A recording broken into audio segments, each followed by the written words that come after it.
Episode के start में हम इंजू और इन क्योंग को डिनर करते हुए देखते हैं, जहां इन क्योंग इंजू को बताती है कि उसे 1 महीने के लिए सस्पेंड कर दिया गया है क्योंकि वो अपनी ड्यूटी के बीच ड्रंक थी। और वो इंजू से पूछती है कि कहीं वो भी उनके फादर की तरह अल्कोहलिक तो नहीं, जिस पर इंजू बोलती है कि ऐसा कुछ भी नहीं है और अगर हुआ भी तो भला वो उसे अल्कोहलिक क्यों रहने देगी। अब हम इनहाय को देखते हैं जो ह्यूरन का पोर्ट्रेट बना रही थी, जहाँ वो ह्यूरन से बोलती है कि उसे उसका नोट बहुत पसंद है क्योंकि वो काफी नोबल दिखता है, बिल्कुल उसके पेरेंट्स की तरह। फिर हम इंजू को देखते हैं जो किमची वाले बॉक्सेस में सारे पैसे रख देती है और बोलती है कि उसे समझ नहीं आ रहा कि वो इन पैसों का क्या करेगी। फिर हम उसे बाजार में देखते हैं जहाँ वो आइसक्रीम खाते हुए सोचती है कि अगर उसके पास इतने पैसे होते तो वो कभी भी सुसाइड ना करती, जिसका मतलब है कि हवाइयन को भी किसी ने किल किया है। फिर हम इन क्यों को आंटी के साथ लंच करते हुए देखते हैं जहाँ आंटी से बोलती है कि वो जर्नलिस्ट की जॉब छोड़कर उसके ऑफिस में काम करने लग जाए, जिस पर इन क्यों कहती है कि वो कभी भी रिपोर्टर नहीं बनना चाहती थी, बल्कि वो तो इकोनॉमिक्स पढ़कर ये जानना चाहती थी कि दुनिया में कुछ लोग अमीर और कुछ गरीब क्यों हैं, और वैसा नहीं कर पाई क्योंकि आंटी ने उसे अब्रॉड पढ़ने के लिए पैसे नहीं दिए थे। आंटी अब इन क्यों से बोलती है कि अगर उसने उसकी बात मानी होती तो आज वो कुछ पैसों के लिए उसकी बातें ना सुन रही होती। इन क्यों अब आंटी से पूछती है कि उसे बहुत हैरत होती है कि वो तो पैसों के लिए यहाँ आती है और वो उसे उसके साथ लंच करने के लिए पैसे क्यों दे रही है, क्या उसे डर है कि वो अकेली ही ना मर जाए। जिस पर आंटी बोलती है कि उसने उसे बहुत हर्ट किया है और उसे क्या लगता है कि उसने बिना किसी पर्पस के ही उसमें इतना इन्वेस्ट किया था। साथ ही वो इन क्यों को ऑफिस आने का कहती है और बोलती है कि वो उसे दिखाएगी कि कोरिया में कोई अमीर कैसे बनता है। फिर हम इंजू को ऑफिस में देखते हैं क्योंकि उसने जॉब पर वापस आने का फैसला किया था। अब वो उनसे पूछती है कि वो उन लोगों की क्या हेल्प कर सकती है, तो चोइल कहता है कि उन्हें 70 बिलियन वॉन और इलीगल फंड्स के लेजर्स की तलाश है जो हवाइयन के पास थे। डायरेक्टर अब बोलता है कि वो खुद को हवाइयन की जगह पर रखकर सोचे कि वो उन पैसों को कहाँ छुपाएगी, जिस पर इंजू कहती है कि वो जरूर सोचेगी, लेकिन उससे पहले उसकी एक शर्त है कि वो इस ऑफिस में काम नहीं करेगी बल्कि उसे कोई और ऑफिस दिया जाए। डायरेक्टर शीन अब इंजू से कहता है कि वो कुछ दिनों से उसे इन्वेस्टिगेट करवा रहा था और उसकी सिचुएशन भी हवाइयन की तरह है क्योंकि उसे भी पैसों की जरूरत है। फिर वो उसे धमकी देते हुए कहता है कि उसे हर सूरत में उनकी बात मानना होगी। अब हम एक आदमी को फिश मार्केट में देखते हैं जहाँ उसे इन क्यों कॉल करके पूछती है 4 साल पहले उस आदमी ने उसे बैंक प्रेसिडेंट केस में कोई टिप देने के लिए मेल की थी,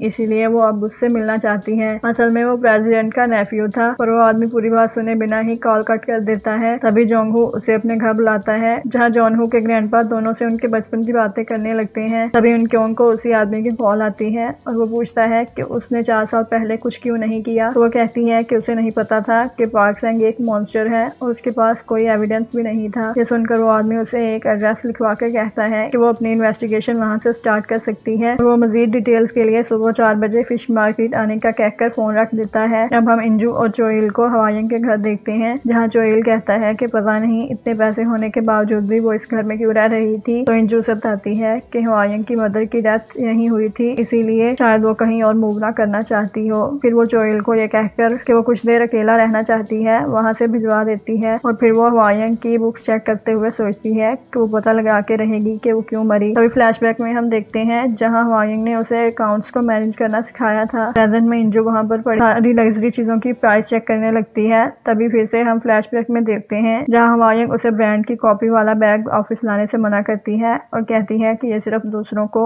उसकी कमजोरी दिखाएगा कि वो कितनी गरीब और पैसों से ऑब्सेस्ड है। हवाइयन अब उसे बोलती है कि वो अपनी जिंदगी को ऐसे जिए जैसे वीडियो गेम्स पर 2 सेम अकाउंट होते हैं कि किसी को उसकी प्राइवेट लाइफ के बारे में पता ना चले। प्रेजेंट में इंजू हवाइयन का सेल फोन चेक करने लगती है जहाँ उसे उसका दूसरा सोशल अकाउंट मिल जाता है और इसकी पिक्चर्स में हवाइयन काफी केयर फ्री लाइफ गुजार रही थी। तभी डायरेक्टर शिन वहाँ आ जाता है और इंजू से बोलता है कि उसे पता लगाना है कि हवाइयन ने 70 बिलियन वॉन कहाँ छुपाए हैं। तो इंजू उसे हवाइयन का दूसरा अकाउंट दिखाकर कहती है कि इस अकाउंट में ऐसा लगता है जैसे वो सिंगापुर में रह रही थी। ये सुनकर डायरेक्टर बोलता है कि जब उसे पता चलेगा कि वो सिंगापुर में कहाँ रह रही थी तब वो हर कीमत पर अपने पैसे वापस ले लेगा। डायरेक्टर शिन अब इंजू को हैरास करने लगता है और कहता है कि यहाँ पर जो कुछ भी पड़ा हुआ है वो सब उसका भी हो सकता है। पर तभी वो टेबल पर पड़े ऑर्चिड को देख लेता है और डरकर वहाँ से चला जाता है। अब हम इन क्योंग और जोंगहो को गाड़ी में देखते हैं जहाँ वो फिश मार्केट जा रहे थे, पर तभी वो रोड पर एक एक्सीडेंट देखते हैं। फिश मार्केट में पहुंचकर इन क्योंग प्रेसिडेंट के नेफ्यू को बहुत बार कॉल करती है।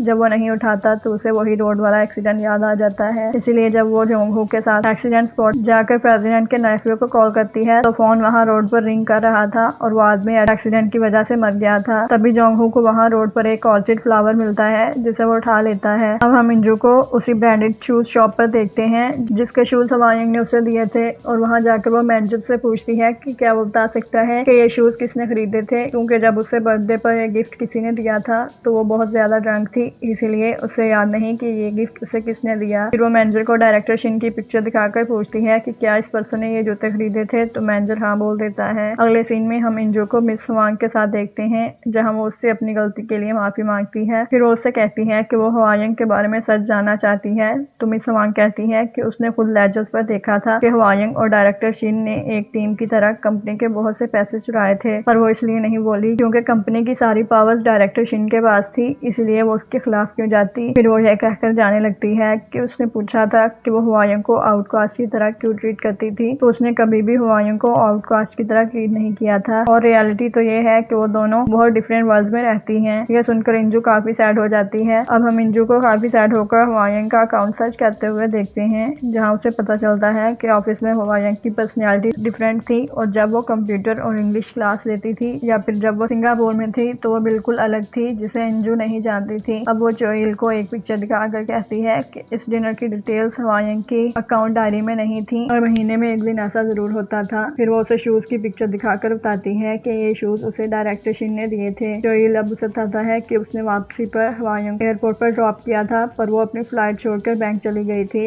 जहाँ उसने 70 बिलियन वॉन डिफरेंट अकाउंट्स में ट्रांसफर किए थे। जिसे सुनकर इंजू कहती है कि ये सारा प्लान डायरेक्टर शिन का था और उसने हवायंग को मरवाकर सारा ब्लेम उसके सर डाल दिया। अगले सीन में हम इंजू को फ्लावर्स को वाटर देते हुए देखते हैं जहाँ वो सोचती है कि उसे अभी भी नहीं पता कि ये सब क्या हो रहा है, पर अगर हवायंग बेकसूर थी तो वो दुनिया के सामने सच जरूर लेकर आएगी। इंजू अब हवायंग की सोसाइटी में जाकर सीसीटीवी फुटेज चेक करती है, पर सोसाइटी के दिन सारे कैमरास खराब थे, इसीलिए उसे कोई क्लू नहीं मिलता। फिर हम इनक्योंग को रोते हुए देखते हैं क्योंकि वो प्रेसिडेंट के नेफ्यू की डेथ का जिम्मेदार खुद को समझ रही थी। अब हम इंजू और चोइल को देखते हैं जो डायरेक्टर शिन और हवायंग का चैट रिकॉर्ड्स पढ़ रहे थे कि डायरेक्टर शिन की इलीगल एक्टिविटीज को हवायंग ने रिपोर्ट कर दिया था, जिस वजह से डायरेक्टर के ओवरसीज जाने पर बैन लग गया था। लेकिन हवायंग के कोरिया वापस आने के एक दिन बाद डायरेक्टर को इसका पता चल गया था, और वो उसके घर आकर उसे धमकाने लगता है और कहता है कि उसे याद नहीं कि यांग सू के साथ क्या हुआ था, और वो उसके साथ भी बिल्कुल वैसा ही करेगा। प्रेजेंट में दोनों यांग सू के बारे में सर्च करते हैं तो उन्हें पता चलता है कि हवायंग से पहले वो इस कंपनी में ऑर्चिड फ्लावर की केयर करती थी। अब हम इनक्योंग को प्रेसिडेंट के नेफ्यू के फनरल में देखते हैं जहाँ जब वो ग्रीटिंग कर चली जाती है तो पीछे खड़े लड़के को जो डेड पर्सन का भाई था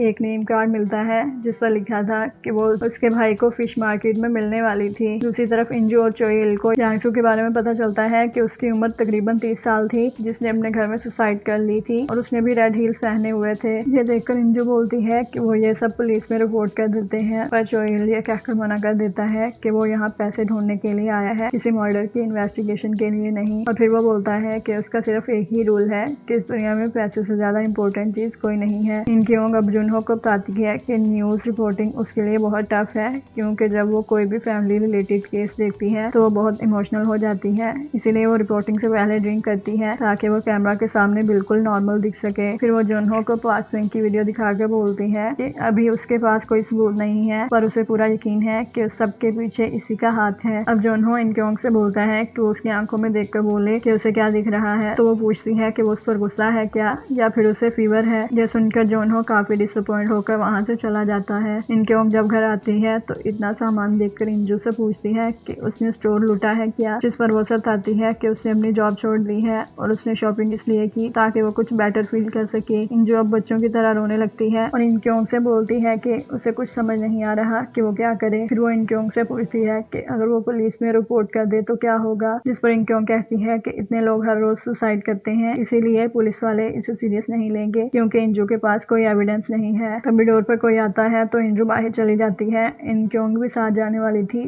तभी इनहाई के फोन पर ह्योरन का मैसेज आता है कि वो उसे रिप्लाई क्यों नहीं कर रही है। इंजू एक बॉक्स लेकर अंदर आ जाती है जो उसके लिए आया था। जब वो बॉक्स खोलकर देखती है तो उसके अंदर रेड हील्स थी। ये देखकर वो बहुत डर जाती है। फिर हम ह्योरन को अपने पेरेंट्स के साथ देखते हैं जहाँ उसने एक पेंटिंग कॉम्पिटिशन में फर्स्ट पोजीशन ऑब्टेन की थी। जब हम पेंटिंग देखते हैं तो ये वही पेंटिंग थी जो इनहाई ने बनाई थी। दूसरी तरफ हम इनहाई को देखते हैं जो काफी फ्रस्ट्रेटेड होकर ड्राइंग किए जा रही थी। तभी इनक्योंग भी बिलबोर्ड टीवी पर यह सब देख लेती है और उसे याद आता है कि ये पेंटिंग तो इनहाई ने बनाई थी। फिर हम इंजू को डायरेक्टर शिन के साथ देखते हैं जहाँ वो उससे पूछती है कि उसे वो हिल्स क्यों आई हैं और क्या अगला नंबर उसका है। तो वो कहता है कि उसका उन दोनों की सुसाइड से कोई ताल्लुक नहीं है। फिर वो उसे बताता है कि यांग सूक की डेड बॉडी सबसे पहले हवायंग ने देखी थी और साथ ही वो कहता है कि उसका हवायंग के साथ कोई अफेयर नहीं चल रहा था, बल्कि वो तो उसका फायदा उठा रही थी। डायरेक्टर सिंह अब इंजू को बताता है कि हवायंग को नहीं पता था कि उसे किसी और चीज से डरना चाहिए, क्योंकि उससे ऊपर भी बहुत से लोग हैं। फिर वो उससे कहता है कि वो चोइल को जाकर बोल दे कि वो पुलिस के पास जाकर अपनी सारी इलीगल ट्रांजैक्शन का बताकर 5 साल के लिए जेल चला जाएगा। ये बोलकर वो अपनी गाड़ी में बैठकर वहां से जाने लगता है और उस गाड़ी की ब्रेक्स फेल हो गई थी। तभी वो गाड़ी में ऑर्चिड फ्लावर देखता है, जिसे देखकर वो बहुत डर जाता है और उसकी गाड़ी रीलिंग से टकराकर नीचे गिर जाती है। इंजू ऊपर खड़े होकर ये सब देखकर रोने लगती है। इसके साथ ही एपिसोड यहीं पर खत्म हो जाता है। तो गाइस, ये थी आज की वीडियो एंड आई होप कि आप लोगों को ये वीडियो पसंद आई होगी। तो इस वीडियो को लाइक करके चैनल को सब्सक्राइब जरूर कीजिए। आपसे फिर मिलते हैं अगले एपिसोड में, तब तक के लिए गुड बाय।